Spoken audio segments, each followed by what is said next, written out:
Good morning. It is. First off, I wanted to thank you because you have, the teachings have helped my family and so much that I can't even begin to describe the transformation. I don't recognize myself anymore. So it's been wonderful. My issue is that I want this to be spread to so many people. And I think there's people that wouldn't necessarily accept the message quite the same way. And so I was hoping... What do you mean? Okay. I think that the best way that most people hear things is through advertisements because they're inundated and we get them all the time and we are just constantly hearing them. And so if we could get it to be based in love instead of fear and have it be based in a positive message instead of these things to make you feel inadequate and broken, which is how most are set up because you have to buy a product in order to get fixed. So instead of how to have it be something that you have this feeling of love and completeness. And I want to be able to try and do that through the system of advertising. And I'm in college right now. And unfortunately, you hear it through school and they're like, oh, that system is bad. You can't do it within the system because it's so based in unethical ways.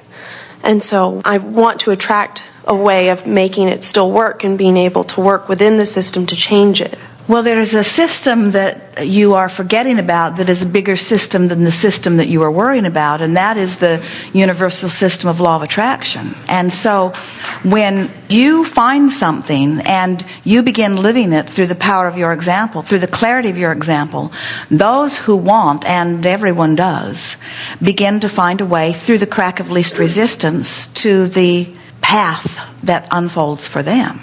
The reason that we questioned you abruptly when you first began is because there are many people who worry about a message like this as it relates to the non-physical aspects of things. And we jumped the gun a little bit in anticipating where you were going, in that we want you to understand that unless you introduce people to their own guidance system, and unless they understand the points of vibrational relativity that are involved in the reason that that guidance works, you don't have anything new to give them.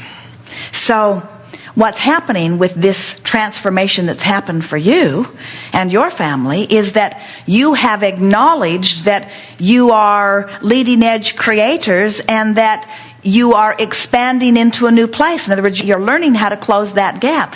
But people who don't even know that the gap exists can't begin to close the gap. We want to give you reassurance that this world that you are hoping to advertise to is ready for this message. In other words, everyone wants to feel better. Most people do not feel creative control of their own experience. They're just sort of getting by. Let us give you our view of what's happening globally by default, which is still working out really well universally. And then let us describe what's happening deliberately for those like you, and then let's bridge how it can expand from those like you to those who are creating by default. So someone who doesn't know anything about law of attraction, they're not aware of the benefit of paying attention to their emotions. They're not thinking about their inner being or their non-physical counterparts much. They're just living the nitty-gritty of their own life. So they are banging around with others and they are finding things that are bothering them, things they like, things they don't like, and they're launching all kinds of vibrational rockets into their vibrational escrow, which Source is lining up with whether they know it or not. And the longer they live, the more they find that they want, as our friend described even about his 10-year-old son. The longer they live, the more they want, and the more they don't see a means of achieving what they want, the more unhappy they become, not understanding anything about those vibrational points of relativity or what to do about it. In living that life and launching those rockets, Source is answering those. So the stream of energy is becoming stronger and stronger and stronger and stronger. In other words, when you ask, it is given whether you let it in or not. So the entire physical universe that you are aware of is improving, because the beasts are living lives, the babies are living lives, the adult humans are living lives. You're all asking, and whether you are personally getting up to speed with what you are asking for or not, your time-space reality is benefiting by your exposure and by your asking. So there's no way that things are not getting better and better and better and better. You know, there are people who live a much higher standard of living in this nation without knowing anything than in other nations, just because by osmosis they have come to expect. It's rare to not expect to have a vehicle. It's rare to not expect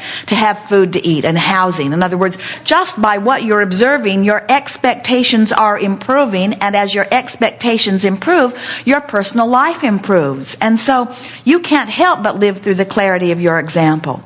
There are not very many people on the leading edge. There are not a high percentage of people that, as you are wanting to tone themselves into vibrational alignment. We hardly know anyone like Esther who will sit in her feeling of anger about something that she does not want to be angry about, and will sit and process it until the anger turns to understanding and love. In other words, she's determined that she's going to close her gap every time her blessed environment gives her an opportunity to recognize that she's out of sync in some way. It's a rare person that will do that, you see. And you could have all of the advertisements in the world, and those people that are not near ready for that are not going to hear that. When you're vibrating up here in bliss and joy and understanding, you cannot even write an advertisement that somebody that's down there in despair is even going to begin to hear. And it's not your job to present something that everybody in the world is going to follow or even going to want. You just live what you live, and those that are close to where you are will benefit by their interaction with you. And understand that as a teacher, you do the best you can to live and teach what you know, and those who are ready for you will make their way to you. And those that are not ready for you will make their way by law of attraction to those that will benefit them most. I guess I want to make bigger ripples then. I guess it seems like if you can only attract the people that you're most closely interacting with, maybe it just seems that it's too slow, because we've gotten to so much of things are in a negative. What we said to Esther, when Esther and Jerry began receiving this, Esther said, Abraham, please don't tell me that you expect us to tell this to the world. And we said, we're only telling you. In other words, we are responding to the questions that you are asking. And as they began to resonate with the answers that we were giving, more people that were vibrating in those places began to gather around them. And then it became very satisfying. And Jerry and Esther never said, we're going to write a book that will be on the New York Times bestseller list. They never said that. They never said, we're going to find a way that the world will be changed by what we do. What they say, and they say it every day to each other, often more than once a day, isn't it fun to put ourselves in a position where anybody who wants to can come and have a chat with Abraham, with the purpose, Jerry and Esther's purpose, of expanding the work. In other words, not expanding it to more people. They understand law of attraction will take care of that. What makes them happy and what rings their bells is the same thing that rings our bells, is visiting with someone unique like you who presents your asking in the unique way that only you can, and the combination of unique you and unique us takes thought to a place that it has not been before. It's that expansion that is thrilling to Jerry and Esther. And they know that law of attraction will take care of everything else, you see. So they don't feel frustrated about who's not hearing. They don't feel bad about the people who didn't make their way here. They're not unhappy that their crowds are small. In other words, they see the mega churches, 15,000 people gathered in the mega churches today, far different than what's happening here. But it's a different group that's gathering here. There is never a crowd on the leading edge, ever. In September, I joined a fly fishing club. And I took up fly fishing, specifically fly casting. And it's given me so much joy, incredible amount of joy. But what it's also done is churned up so much emotional pain in me. And a lot of it has to do with, like, everything about it kind of mimics like me being a little girl. Like if I don't do well in a tournament, I feel like I'm a little girl and I'm ashamed, and I want to like clutch my coach's leg so he'll protect me, and then like he's like my dad. And then there's a guy who's like the #1 national fly caster, and he's like my crush, like my high school crush.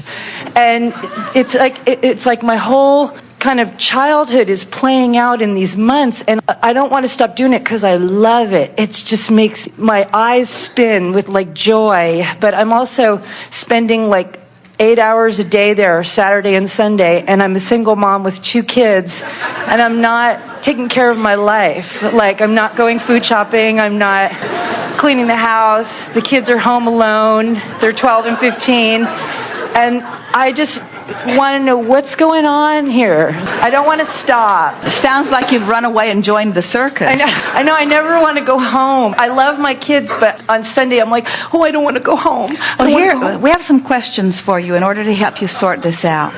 This is the most important question, and it will be easy for you to answer. So don't feel any trepidation as we pose these questions to you, because the answers that you give are going to help all of this clear up for you. So what do you think is the aspect of this fishing or casting that in the moment of it gives you the most feeling of exhilaration? The aspect. Is it being outside? Is it being near water? Is it being in nature? Is it setting aside everything that feels important that you've been dragging around and just being at one? It's all of that. And it's also that I'm learning something. All right, now this is what we wanted to get at. We teach people meditation, frankly, because it's easier to teach you to have no thought than to have pure positive thought. You found a way nearly to have pure positive thought. In other words, and all of the components are there. In other words, you're outside where the air is fresh. You are with other people that are enthusiastic about what they're doing. It is a sport that requires focus and attention, and in the focusing of that, you cannot have other things activated that are uncomfortable, like a house that needs to be cleaned, or teenagers that need to be tended to, or chores that you don't want to do. In other words, it's a positive point of focus. So for the most part, we can feel that vibration within you. Now, when you started describing these other aspects, like the crush or the wanting to do well, we want to talk about that just a little, because we would like you to continue your fly fishing and work on sifting through the day-to-day experience of that, and realize that what you really want is to come into alignment with who you are. But want to chew on this, because this is so important. It is in every subject that we've talked about here today.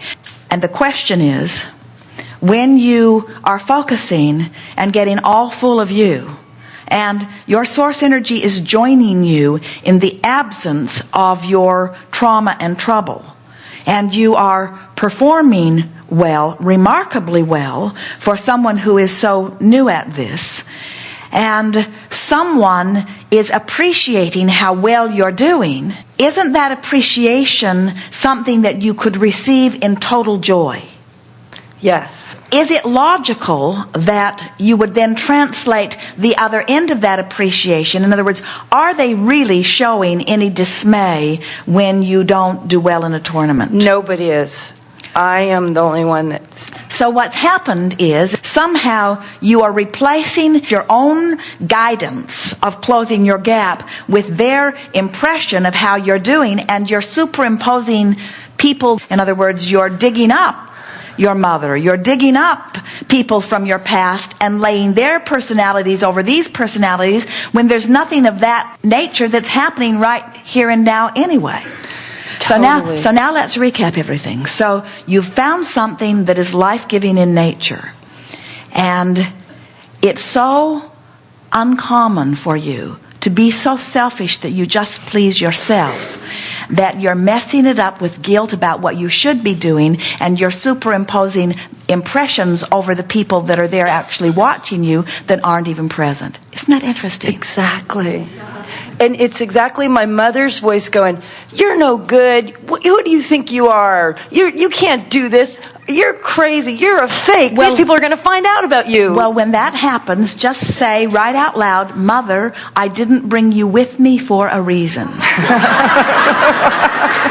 I came out here to this clear space where I can interact purely with me.